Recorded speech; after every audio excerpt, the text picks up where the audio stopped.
Ek wil vir jou op hierdie pragtige dag baie welkom sê.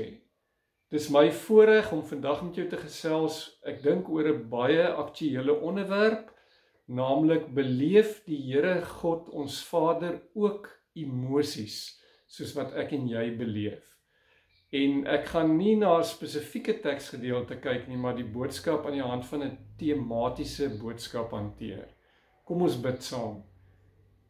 Hemelse Vader, baie dankie dat ons in hierdie oomblik eerlik met U kan wees, as ons sê, dat wanneer ons dikwels met die gebroke werklikheid gekonfronteer word, dan voel dit vir ons asof U baie ver, iewers daarbo in die hemel is, en nie regtig belangstel in wat met ons gebeur nie. En daarom wil ons bid, dat U in hierdie oggend deur die kragtige werking van U Heilige Gees, U hart aan ons sal openbaar, ook rondom hierdie saak. Mag U naam nou geheilig word, mag U koninkryk kom, en mag U wil geskied. Ons bid dit in Jesus se naam. Amen. Dit gebeur partykeer dat ek en jy die ervaring het, dat die Here God iewers daar ver in die hemel, daarbo is, en dat hy nie regtig omgee wat met my en jou hier op aarde gebeur nie. En dit is veral wanneer ek en jy deur 'n moeilike tyd gaan, wanneer ons partykeer verpletter is en by 'n nulpunt in ons lewe kom, wat ons met hierdie worstelvraag gekonfronteer word. En as ons Psalm 10 lees, is dit vir my so pragtig. Die Engelse vertaling in vers 1 en 2 sê, "O Lord, why do you hide yourself? Why do you hide yourself in times of trouble?" Here, hoekom verberg U Uself vir ons, veral in 'n tyd van moeilikheid? En dan, so bietjie verder aan in daardie Psalm, dan antwoord die psalmdigter, dan sê hy, die Here God is die helper vir die vaderlose. En dit gebeur dat ons prentjie van ons hemelse Vader dikwels 'n skeefgetrekte prentjie is. En daarom wil ek saam met jou gaan kyk, maar wat is die Bybelse prentjie van God se Vaderhart? En die eerste punt wat ek wil maak, is dat die Bybel sê vir ons dat ons Vader is 'n verhoudingsgerigte Vader. Hy is nie maar iewers daar ver, 'n koue krag in ons lewe met geen persoonlike verhouding en kontak met ons nie. Die Bybelse prentjie sê vir ons baie uitdruklik dat hy 'n verhoudingsgerigte Vader wil wees, wat omgee vir sy kinders. En ek dink in Psalm 34 vers 19, wat so pragtig sê, ek is naby diegene wat gebroke is van hart, en hulle wat versla is van gees. Ek lees vir julle Jesaja 43, seker een van die bekendste, maar tog mooiste tekste in die Here se woord. Luister, so sê die Here wat jou geskep het, wat jou gevorm het. Ek het jou op jou naam geroep. Jy is myne. As jy deur water moet gaan, is ek by jou. Deur riviere, hulle sal jou nie wegspoel nie. As jy deur vuur moet gaan, sal dit jou nie skroei nie. Die vlamme sal jou nie brand nie. Jy is my kosbaar. Vers 7. Elkeen wat na my naam genoem word. Elkeen wat ek geskep het, tot my eer, wat ek gevorm het, wat ek gemaak het, is vir my kosbaar. Dan is daar ook nog 'n teks wat jy baie goed ken. Psalm 23 waar ek en jy bely, die Here is my herder, ek kom niks kort nie. Hy lei my na groen weivelde en bring my by waters waar daar vrede is. En dan hierdie woorde, selfs al gaan ek deur donker dieptes, sal ek nie bang wees nie, want in U hande is ek veilig. Hierdie tekste sê vir my, almal dieselfde ding wat eintlik die Ou Testament opsom en wat jy op jou hand kan onthou.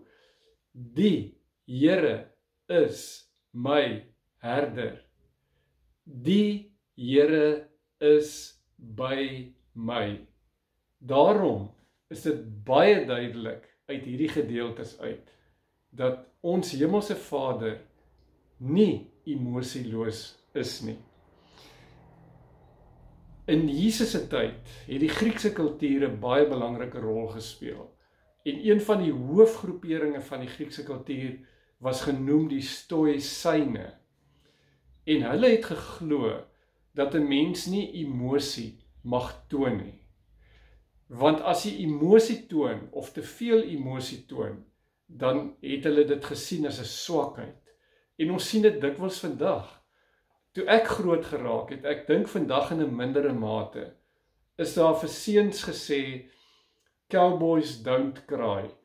So wanneer jy met jou fiets geval het en jou nerve afgeval het en gehuil het, dan is daar dikwels vinnig vir jou gesê, vee af die traantjies, want seentjies huil nie. En dit is iets van wat die Stoïsyne by die mense probeer tuisbring het. En dit bring my by die tweede baie belangrike punt. En dit is, dat Vader het sy hart vir ons kom wys, deur sy seun, Jesus Christus. En nou wil ek jou neem na Hebreërs 1, daarvan af Hebreërs 1 vers 3, baie spesifiek.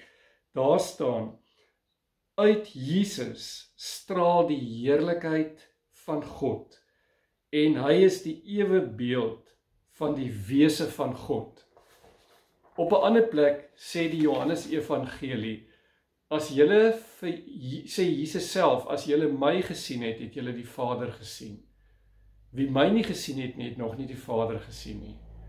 Want Jesus is die ewebeeld van die Vader. Onthou, God is drie-enig en ons kan nie die Vader, die Seun en die Heilige Gees uit mekaar uittrek nie. Maar die Vader het besef dat ek en jy gaan nooit begrip hê vir die drie-enige God as hy nie sy Seun laat mens word om tussen ons te kom woon en deur dieselfde ervarings as ons te gaan hê. Daarom lees ek vir jou Johannes 11 vers 33 tot 38. Jo, dit is my so pragtige gedeelte, waar dit gaan oor Lazarus, Johannes 11, Lazarus wat dood is. En dan lees ek vir jou hierdie stukkie vers 33, toe Jesus sien dat Maria huil, en dat die Jode wat saam met haar gekom het ook huil, het sy gemoed vol geskiet. Hy was aangedaan. Is dit 'n emosielose Vader? Hulle het vir hom gesê, Here, kom kyk, Jesus het gehuil. Die Jode sê, toe kyk hoe lief het hy hom gehad. Party van hulle het ook gesê, kon hy wat die oë van die blinde man genees het nie ook gemaak het dat hierdie man nie sterwe nie. Jesus se gemoed het weer vol geskiet toe hy by die graf kom. Dit was 'n rotsgraf en daar was 'n klip voor die ingang gerol en toe sê Jesus, rol die klip weg. Wat 'n pragtige voorbeeld van Jesus wat weet dat hy vir Lazarus binne die volgende paar minute uit die graf uit gaan opwek. En dat hy ten spyte daarvan saam voel en meegevoel het met die mense wat hartseer is en wat daar staan. Dan wil ek jou vat na Johannes 4 toe, daar vanaf vers 1, waar Jesus en die Samaritaanse vrou by mekaar kom. Die Fariseërs het gehoor dat Jesus meer disippels maak en doop as Johannes. Eintlik was dit nie Jesus wat gedoop het nie, maar sy disippels. Toe Jesus dit verneem, het hy Judea verlaat en weer na Galilea gegaan. Hy moes deur Samaria gaan.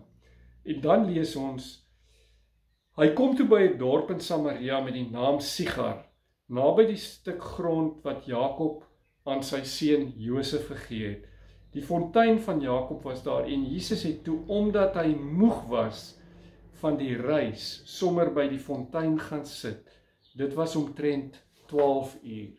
Jesus het in sy menslikheid Onthou, hy was waarlik God, maar hy was waarlik mens, en in sy menslikheid het hy dieselfde emosies as ek en jy ervaar. Hy het ook moeg geword. Matteus 8 vers 23 lees ons 'n baie interessante gedeelte verder, as daar staan, toe Jesus die storm stil maak, Jesus het in die skei geklim, en wat het toe gebeur? Ek gaan sommer vir julle vertel. Toe lê hy agter in die bootjie en slaap, toe daar 'n ewige storm opkom, en die disippels was baie ontstel. Hoekom het Jesus geslaap? Omdat Jesus moeg was, en ook vaak geraak het, soos ek en jy. Dan kan ons gaan kyk na Markus 11, daar vanaf vers 15, waar Jesus die tempel reinig. Hulle kom toe in Jerusalem aan. Jesus het na die tempel toe gegaan en die mense wat op die tempelplein besig was om te koop en te verkoop daar begin uitjaag. Die tafels van die geldwisselaars en die stoele van die duiweverkopers het hy omgegooi, en hy het niemand toegelaat om goed oor die tempelplein te dra nie. Ons ken die verhaal, en dit sê vir ons dat Jesus ook die emosie van kwaad beleef het. Lukas 4, daarvan na vers 1 tot 12 is die baie bekende gedeelte, waar die Here Jesus versoek word deur die Satan in die woestyn. En ons weet dat Satan 3 keer vir Jesus aangeval het, en Jesus het hom elke keer teruggeantwoord met die woord, totdat die Satan hom dan verlaat het. En hierdie gedeelte sê vir ons dat Jesus, net soos ek en jy, versoek word, of versoek is. As ons gaan kyk na 'n paar Ou Testamentiese tekste, dan sien ons in Genesis 6 vers 6, waar die Vader hartseer ervaar, nadat hy die mens gemaak het, en die mens ongehoorsaam was aan hom.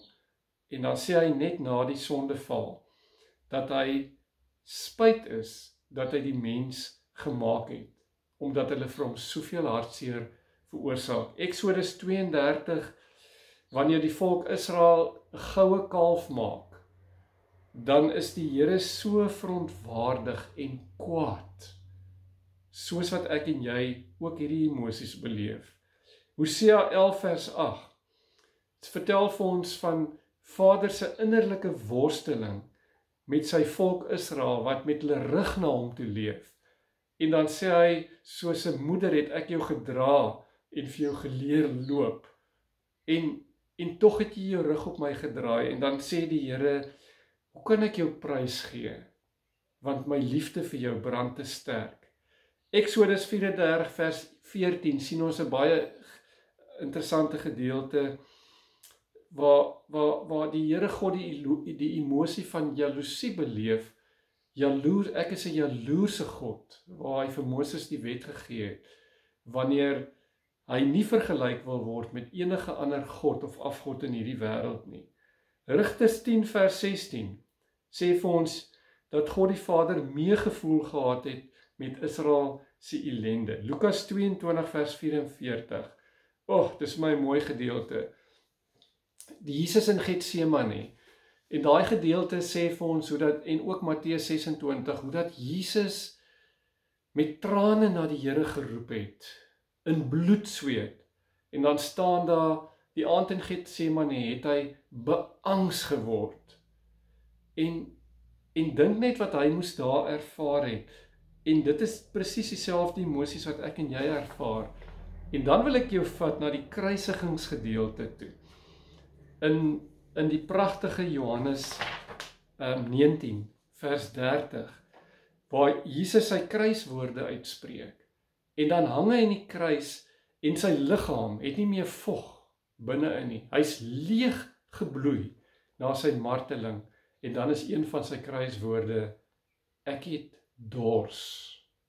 Daardie diepe fisiese en emosionele behoefte binne in hom. Dan aan sy kruis in Hebreërs 4 vers 14 tot 16 sê Jesus, my God, waarom het U my verlaat? Ja, seker een van die belangrikste swaarkry momente in Jesus se menslike lewe, waar hy eensaamheid ongelooflike eensaamheid ervaar het. Dit was ook die tyd wat Jesus gewoond was om sy Vader in gebed te praat, en skielik is God net nie meer daar nie. En dit is waar ons in ons geloofsbelijdenis bely, hy het self die helse smart ervaar, die afwesigheid van God die Vader, en dan sy kruiswoord, wat hy ook in sê, dit is volbring. Dit is volbring, jou rekening is betaal, jou en my rekening is betaal. 'n God wat ons kon uitwis, maar wat kies om ons lief te hê en te vergewe en vry te spreek. Is dit dalk 'n emosielose God? Daarom kan ek en jy vandag net dankbaar wees teenoor hierdie Vader. Jesus, dat hy in sy godheid mens geraak het en al sy voorregte prys gegee het, om alles te kon deurmaak wat ek en jy deurmaak. En daarom, Hebreërs 4, is my so 'n pragtige teks. En ek lees dit vir jou, vers 14 tot 16. Terwyl ons dan nou so 'n groot hoëpriester het, wat reeds deur die hemel gegaan het, Jesus die Seun van God, laat ons vashou aan die geloof wat ons bely. Die hoëpriester wat ons het, is nie een wat geen medelee met ons swakhede kan hê nie. Hy was immers in elke opsig net soos ons aan versoeking onderwerp, maar hy het nie gesondig nie. Daarom kan ons nou met vrymoedigheid na die genadetroon van die Vader toe gaan, sodat ons barmhartigheid en genade ontvang, en so op die regte tyd gered kan word. Sjoe, Psalm 103, vers 13 en 14 sê so pragtig, soos 'n vader hom ontferm oor sy kinders, so ontferm die Here hom oor die wat hom dien.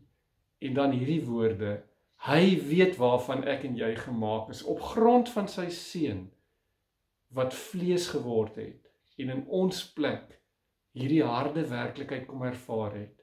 Hy weet waarvan ons gemaak is, en hy is Vader, hou in gedagte dat ek en jy net stof is. Ek wil graag dit toepas op ons daaglikse lewe. Vader, nooi vir my en vir jou eerlik uit, om met ons diepste emosies, ons pyn, ons vrese, ons vreugdes en ons worstel vra na hom toe te kom.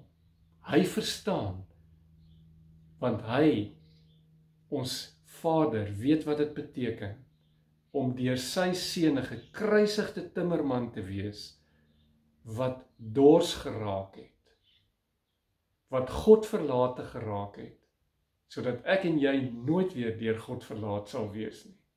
Wat gesê het, dit is volbring. Die stryd wat ek en jy nou stry, is klaar gewen aan die kruis van Golgotha, en toe Jesus uit die doodheid opgestaan het, en ons vyand die Satan belaglik gemaak het. Ons dien dus nie 'n afsydige God nie, maar 'n persoonlike Vader, wat vir my en vir jou liefhet en 'n oop oor het vir ons diepste nood. Ons dien 'n verlosser, Jesus Christus, wat saam met ons kan huil, omdat hy alles deurgemaak het en nog soveel meer, en 'n Heilige Gees wat ons trooster is. Is dit nie wonderlik om 2026 te kan ingaan met so 'n betrokke Vader in my en jou lewe nie? Amen.